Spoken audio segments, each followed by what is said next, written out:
come, I think that will be better. Request Rotarian Anup, Rotarian Raju to please come. And we have got one person with a rifle ready to. Both of you. Dr. Subbu is here. Dr. Subrahmanyam. Yeah, we have empty cup. You can pretend. Okay. Yeah. Chandra sir. No? So let me take the privilege of introducing our guest and also the moderator for today's program. Rotarian Anup Agarwal is the managing director of Sripati Lab Private Limited, a Hyderabad-based manufacturer of pharmaceutical bulk drugs and intermediaries. A mechanical engineer, graduate from NIT Warangal, 1990 batch, and he also serves as the executive member of the Bulk Drug Manufacturers Association of India. Beyond business, he is founding member of Rotary Banjara and founder, trustee of Sparsh Hospice also, providing free palliative care in Hyderabad. He is married to Asha Agarwal and has two beautiful daughters, Vedika, who has done her MS in computer science, and Yutika, who has done her MSc in economics. Friends, welcome Rotarian Anup. He is ready with the answers. I think we will have some wonderful questions later on. The other guest that we have here on the panel is Rotarian Srinivasa Raju, who is a BTech chemical engineer from Bangalore RV College. He is the CEO of Standard Products Manufacturing Company, manufacturers of API intermediaries, supplies intermediaries for major companies like Matrix, Hetero and Error, etc. He is also the Vice President of South Bulk Drugs Manufacturers Association. It's BDMA it's called. And is the Secretary for Kukatpalli Notified Municipal Industrial Society too. From social point of view, he is a trustee in Sparsh, trustee in Balanagar Lions Eye Hospital, and is a past president of Junior Chamber International Secunderabad. He is married to Vani and is blessed with our Neha, a beautiful daughter. She is doing her MS in Kargigamelan. And we also have a son, Rohan Verma, who is a young budding startup in AI. His hobbies are listening to music, spending time with friends, and reading books and traveling. So please welcome Raju. And to handle these two powerhouses, we've got a bigger powerhouse. Dr. Subrahmanyam, an MD, DNB and DA in UK, FRCA, head of the Department of Anesthesia, Rainbow Hospitals Group, has made significant contribution in the field of anesthesia. He completed his MBBS from Osmania Medical College and MD Anesthesia from PGI Chandigarh, a very popular university there, institute, and gained expertise in UK for 4 years, obtaining the FRCA. He also served as a visiting faculty at the University of Michigan. And Dr. Subrahmanyam is married to Dr. Pranati Reddy, a senior gynecologist in Hyderabad, and blessed with son Nikhil, who is an MBA graduate from Yale University and is employed by Meta, Facebook. And they also have, is married, and his daughter-in-law, Subrahmanyam's daughter-in-law, is Rukma Sen, an MBA graduate from Yale. I think you should understand because son is from Yale. So they met there, who works in Google in USA. In 2000, he founded Axon Anesthesia Associate Private Limited, which has become the largest group practice in anesthesia in India. The last 14 years, he has been involved in social work as a founding trustee of Rotary, the trust here, the hospice. I think all that is known to all of us. And recently, he received the Service Above Self Award from Rotary International, which is one of the most prestigious awards that we have in the Rotary. So, ladies and gentlemen, please welcome Dr. Subrahmanyam to handle this session. Have a great time. Thank you, everyone. So, welcome both of you, Anup and Srinivasa. So, let's start at the beginning. So, let's first understand how a drug is made. So Anup, could you take, drug can be a tablet or an injection. So I'll ask Anup to trace how an injection is made. And I think you're familiar with ciprofloxacin. Yeah. All of you know it's an antibiotic. So comes in a bottle. So just trace what is the beginning, how is it made from start to end, how it ends up in a bottle. Yeah, so any drug, ciprofloxacin or any other drug, starts from a basic chemicals. Like it starts with a raw material. Ciprofloxacin is an active ingredient in any drug. So you start with the basic chemicals. There may be umpteen, maybe in ciprofloxacin per se, I think there are 21 basic chemicals used. It's a 4-5 stage process, chemical processes, which companies of my type, like as an active manufacturer of bulk drugs, we manufacture the basic raw material. We go through the 4-5 stages, do different types of reactions under different conditions, use various raw materials, different environmental conditions where the chemicals are subjected to processes, and then we finally get ciprofloxacin in a powder form. We typically, our company packs that product in a 25 kilo drum packing, and then we then ship it out or sell it to companies who formulate the product. So our finished product is a raw material for those companies. Now the next stage of process starts there.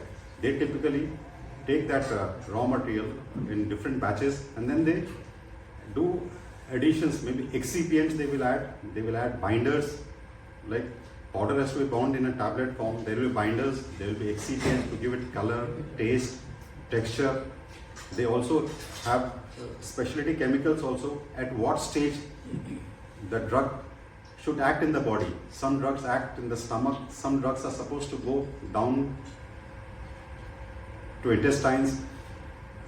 So various, lot of science goes into manufacture of that tablet also. So those typically, the process at that formulation facility involves blending, agglomerating the products, coating, coloring, and then maybe taste maskers, and finally after they formulate it, mix it in a blender, and then they put the process through a tablet pressing machine, where those products at predetermined dosages of maybe 500 mg, 100 mg pass through that machines, and then they are pressed.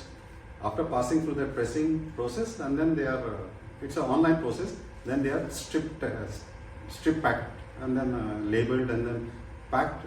Each strip is then packed in boxes, typically cardboard boxes, 5 strips a box or 10 strips a box, and then labeled, batch coded, and then they ship it out to the market. What we see there typically is the end process of that. Injection also typically the same process. Yeah, but so he'll just give us some foundation of how an injection is made. If you could just, any drug, if you could tell us. Injection, see, once a drug is made, the drug is sent to the formulator. So today the medicines what we get are all from the formulators. All the big companies are in the formulation.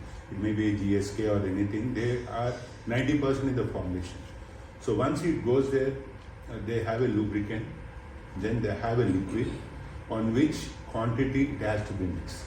And for the injection, it's very important because it goes into your nerve. So you have to have the biological limits are very strict for the injection, because these things directly go into your blood. So these are very important for injectable plant, and for a formulation plant there's a lot of difference. Lot of cleanliness is being followed in the injection plant, and the norms are very strict there. So once the injection, once a formulate, once this drug is mixed into that liquid, then it is packed into a like vials, and these vials are being set. And generally many of these vials should be under like 20 degrees because they should not get spoiled. So that is how it is. So what we understand is each drug has a multiple stages it goes through. Yeah. A basic chemical, an intermediary, then an API, and then a formulation. Yeah. So which is your unit? We are doing basically we used to do many, but now I am doing for one drug called aceclovir. So aceclovir is antiviral. So for herpes and all what you get, this aceclovir is the first line of treatment for that. So generally this starts from a basic chemical. So we get guanine, our manufacturer where I supply my intermediate, they get guanine from China basically, because now China supplies 20% of the intermediates to India because they are so cheaper. So we can't compete with them. So before 2000, India was the intermediate hub, Then slowly we started depending on China, so our intermediate facilities are almost all closed. Only 20-30% are still running. So you make API? No, we make intermediate. So this guanine comes from there. Then they use in one product called acetic anhydride. Acetic anhydride is a narcotic product also, which can be used in narcotics. So with this they get an intermediate. Then they buy one intermediate from me. So they get the second stage. The first stage is called diacetyl guanine. So when they mix my product called diacetyl and diacetyl, it becomes diacetyl aceclovir.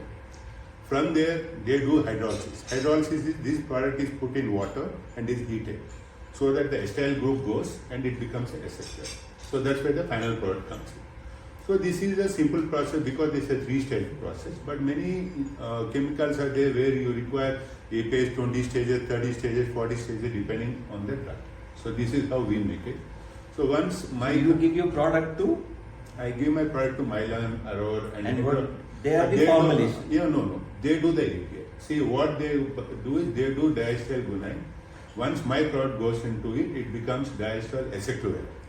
From there, once my product is used, then they make a hydrolysis part of it, then they make a aceclovir. So in an API, 2-3 intermediaries may be used. No, 2, 10, 20, any number of can be used. It's not. So to make one aceclovir, your product is one, there could be a couple of more products. Yes, there's one more guanine. Then there's a solvent like acetic anhydride. And your unit, Anup, what do you exactly make? Is it an intermediary? Is it the API? I is it make the APIs. I make the APIs. So companies of Srinivasa, Raju's type are suppliers to companies of my type. Okay. Yeah. So maybe we buy intermediates, basic chemicals. So can we call that your company is larger than this? Not necessarily. Not necessarily. Okay. It's just the different line of business what we have. Okay. As an intermediate manufacturer, he may be doing 10 or 20 intermediates which are much larger in size. My company, we follow a very niche segment. We are mostly catering to APIs in the animal healthcare segment. All our products finally are formulated as injectables and dry injectables. Injectables also 2 types. One is liquid injectable, which directly somebody pulls out from a syringe and inserts or injects in the body. And then other is the dry injection where you have to mix it with water, make it a solution, and then use it in the thing. So we are specializing in a niche product, and our products are niche product, and we control almost 70-80% of the world market for our products which we manufacture. Okay. Very nice. So just tell me from the beginning, we heard that you're a mechanical engineer. You also told me that you're from a prestigious REC Warangal, and you had a job in Eicher Motors as a mechanical engineer. Yes. What made you get into pharma, which is absolutely unrelated to what you studied? Yeah, I come from Marwadi family. Typically, we are into business only. And I'm born and brought up in Calcutta, but I shifted to Hyderabad by virtue of joining at NIT Warangal. At that time, it was called REC Warangal. 1990, when I passed out, I had a campus job. At that time, a measly sum of 3,900, which was the highest paid job in that year in my mechanical engineering branch. And I was to join a week later. Delhi posting was there. When I came home at Hyderabad, my uncles were there. They said, "Marwadi ka bacha kabhi job nahi karta hai." So what to do? And then they were all into real estate business. Real estate business was not doing very well. I think at that time I remember it was 250, 375 rupees per square feet. What they were selling at Sopnalo, which was the main project at that time. Then the family said we should have a second line of business. The second line of business typically in Hyderabad was pharma was the only flavor. Then they bought a sick unit, and then they said put me in charge. They said first few years we'll help you with professional things like that, and then that's got going. So that's how I got going into pharma business. Fantastic. So whereas you chose chemical engineering knowing that you were going to go and join your father's business. That's So tell me how you added value to his business. See, my father was a BSc chemistry. So he's basically a chemical background, that is a chemistry background. See, I have done chemical engineering. We get chemistry, we have chemistry, but for us operations are made. See, in a chemical plant, chemistry is only part to do a product. But how to do the product, in what we have to do the product, what are the reactors needed, what are the facilities needed, and all that is designed by a chemical engineer. So once I came into the business, I added value by changing some of the things what were existing because of the knowledge what I acquired in my engineering.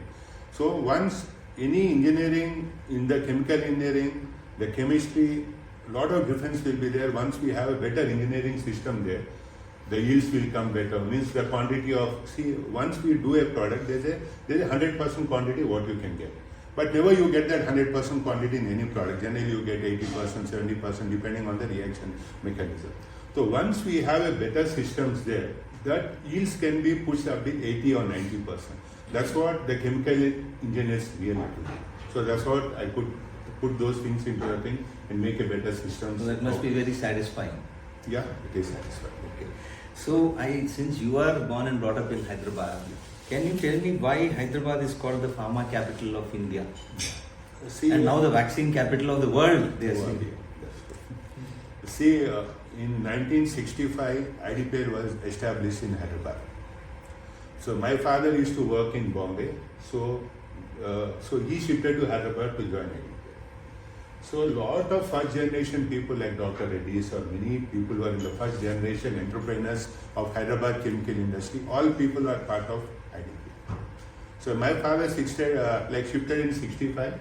Then IDPL was the mother of all chemical units in Hyderabad because that was a unit which was in the collaboration with Russia.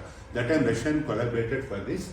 In the facilities what they had, never in India we had such facilities for any. So I also read that IDPL was there in Rishikesh and Gurgaon. Yes. After that, how come nothing happened there and it only, so there must be something in the blood of Hyderabadis also. No, it's not that way.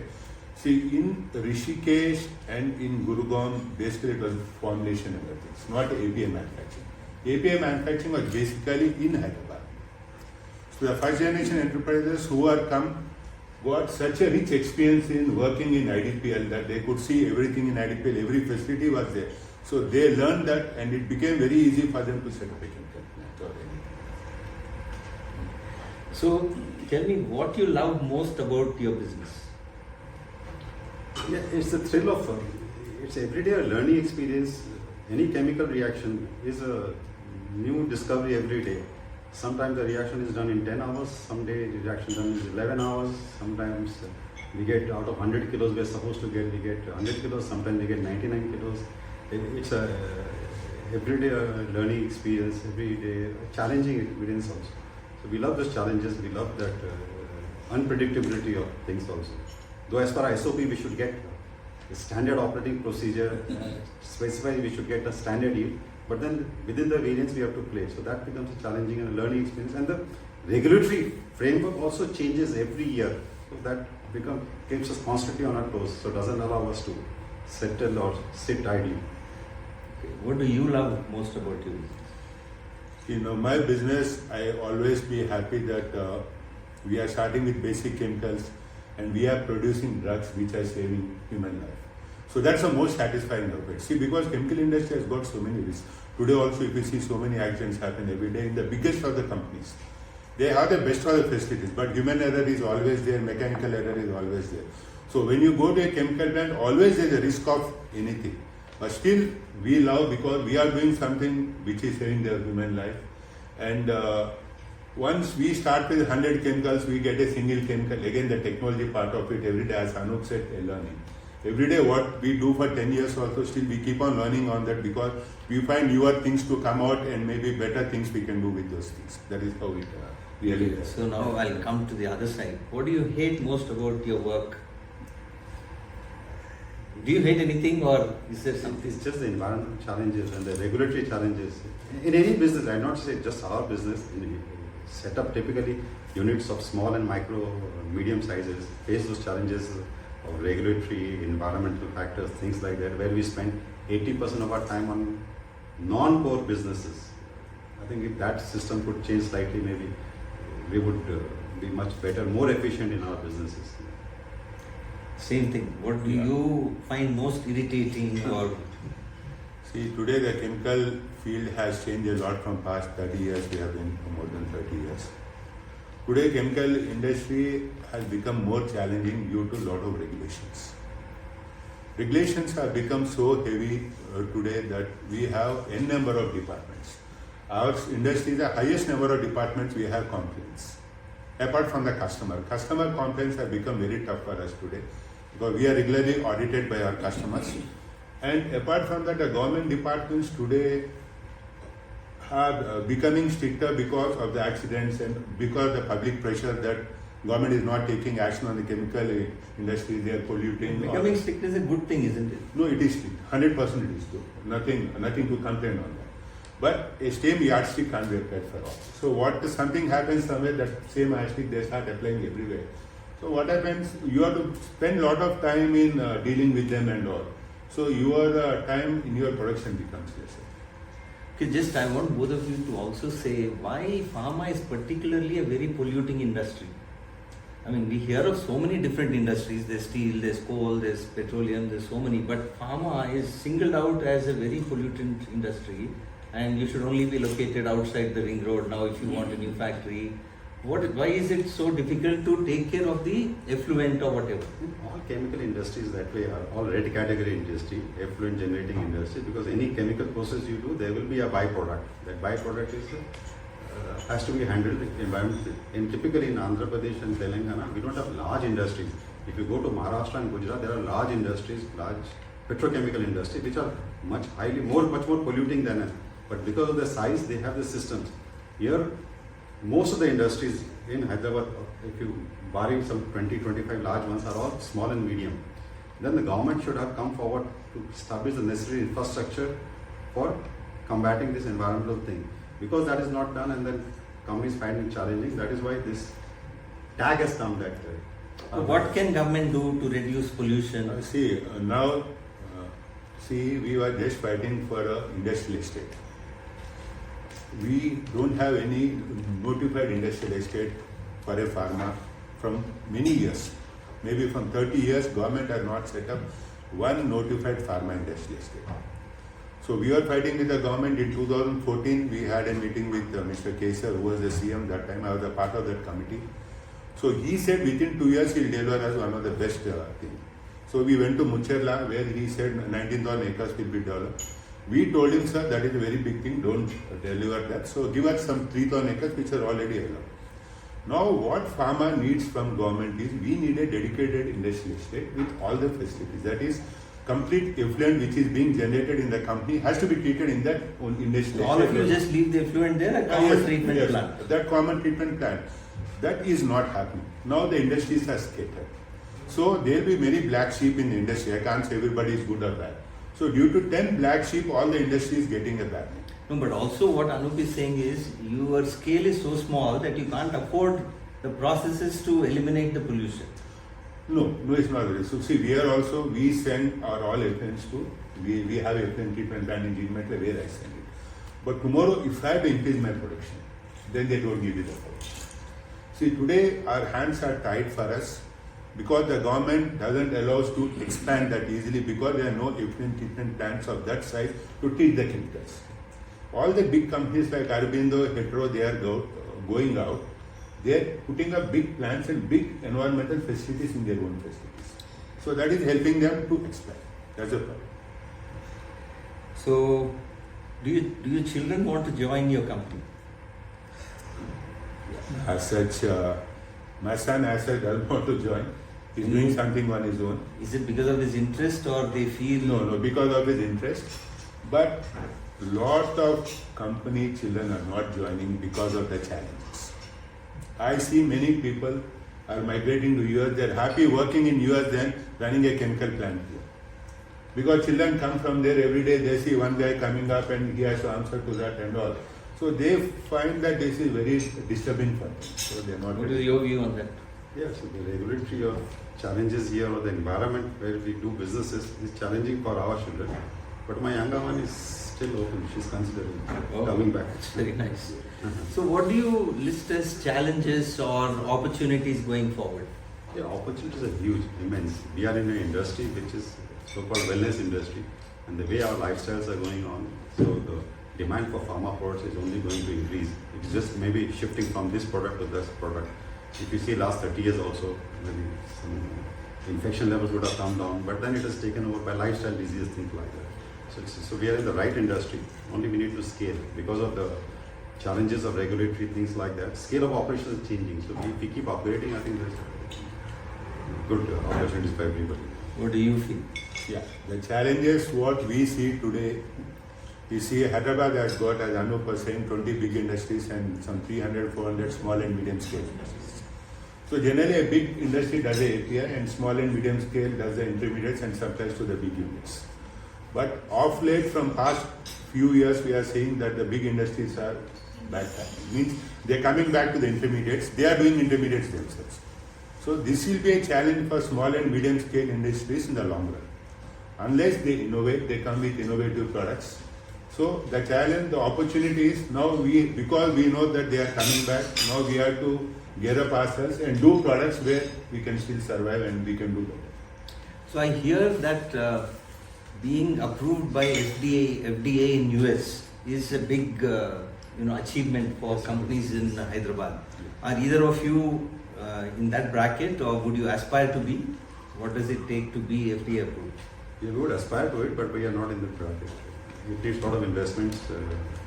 No, FDA is a very different thing. FDA. Federal. It's Food and Drug Administration of Administration. US. See, after US, India has got the most FDA plants and Hyderabad has got one of the most FDA plants. FDA plant requires a lot of investment, lot of systems. And today, unless we have a product where the margins are high, then only we like to go for it. The other way, just having FDA for a regular product will not really viable for us. So just not directly related to your company, but let's say you have an idea to develop a new drug. Okay. So what does it cost in India to actually set up the research, testing, and finally make the product? So supposing you have an idea for a new drug which treats heart failure, let's say. So what is it? What does it take? What is an average costing according to you? See, new Till drugs, it hits the market. new drugs have not been invented in India till today. Oh, no new drug. No new drugs in India. No new drugs. That's Because very sad. to do one drug, to develop one drug, it takes billions of dollars. Billion is minimum. Billions of dollars and number of years are more. Maybe 25 years, years, minimum 10 years, 25 20 years. years it may take to develop one product. After developing this product, you get a patent for 20 years. So in that 20 years, you have to make that money. So suppose 4 people are developing the same product, one guy gets a patent, the other 3 people have to leave it there. So all the investments go back. So India market is not matured enough to handle that kind of development. We can't do it, as on today. But tomorrow, how it happens, whether we grow to that size where we can develop our own product, only time will say. So what about the big players now like Laurus or No. Hetero, Aurobindo? Do they have the resource to do? No. They don't have the resources. They don't have the resource, they don't have the technology. Plus today, India is a generic capital of the world. We do generic drugs. We don't do Branded drugs. branded drugs. Branded drugs are that API, like what are in the patent and all, they are called the branded drugs. So India, we don't do that. We only do generic, we do a generic version of that branded drug. So today, if you see in the US market also, India supplies 80% of the generic drugs of US is from India. But if you say a branded drug, no, we are not there. Only the big companies which is. That's the problem. Maybe Sun Pharma just getting into branded drugs out of the facilities abroad, not from India, I think. So what is the difference between a regular drug and bio? Equivalent biomarker. Yeah. Yeah, biomarker drugs, like instead of using synthetic chemicals as the raw material, they try to use biological products and try to replicate the efficacy and the of whatever a synthetic drug would do. What we are doing is synthetic drug as of now. So using maybe biological products, what do you call it? Maybe yeast or useful bacteria, develop product using those which will replicate or duplicate Naturally available natural products. Yeah. Idea is they should have less side effects and gradually body will adapt to those drugs. So market is now moving towards from synthetic drugs to bioequivalent And even products. in Hyderabad, is that happening? Not much we are trying to integrate. See, now the next generation of the drugs will be bio-drugs. There are some continuous processes which are coming up in Hyderabad. The technologies are being developed. See, what we do is called a batch process. We put in the reactor certain quantity of material. That material comes out the batch and the next batch goes in. But in a continuous process, we don't have a batch cell. You keep on putting material, the material goes and the material starts coming out. So it is a one time you can get whatever quantity of material you want, we can get. That is a very new process which is being developed, but it has not come to a scale where we are able to use it. Second thing is, as Anup said, equivalent drugs. Now, lot of drugs are being, a lot of pollution is generated due to the drugs what we use, the solvents and all. Now we are trying to limit that. Now the latest technologies, what we are doing is we are trying to limit that and use less of these things and produce drugs. And third thing which is going to really change the drug in is the AI. See, with AI, the technology will come in where we can develop better products at a much faster time and with much better efficacy. Once this happens, then we can see lot of drugs. Tomorrow, what we are seeing in the coming years is drugs will be also made for specifically for people. It's not a common drug for all. See, once your body, they analyze your body, they say this is your body. For your body, you need a certain drug which can be made. That will be, I see in the next 10 years, there are possibilities that these kind of drugs may come. That's what we say.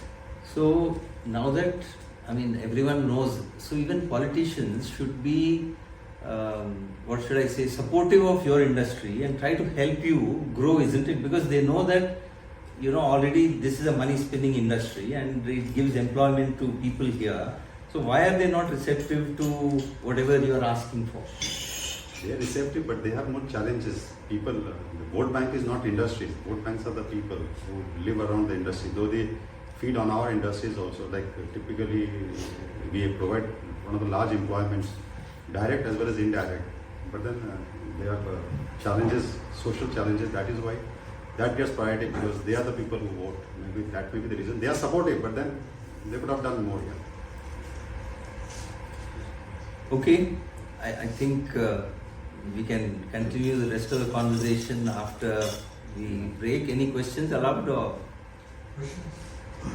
Yeah, I have one question. Why is it that all the real estate biggies of Hyderabad have moved into real estate? Are there no both of Pharma them? biggies have moved into real estate. Yeah, everyone, literally. I mean, everyone they are not real estate. So Yeah, maybe. is it because they are not investment opportunities in pharma, or is there any specific? Maybe they should have been able to answer the question. They have surplus funds, maybe. Yeah. See here, Because you're seeing the scope for Yeah, there is. growth, right? So no, here Jagdish Karu, see today pharma, they are having big units, they are making money, there is no question on that. All the big units, because they have multiple products, so they have multiple products tied up with the very big companies of the world, so they have the thing. Now, real estate is one market where for them not to put much effort. See, to get a product out, to sell a product, to get the money, it's a very big headache for us also. So now these people are realizing once you come into real estate, you have money. Once you make big facilities, so this, I see in many pharma company biggies, I hear from them that whatever we do, still I have to get a rental value of so much and so much.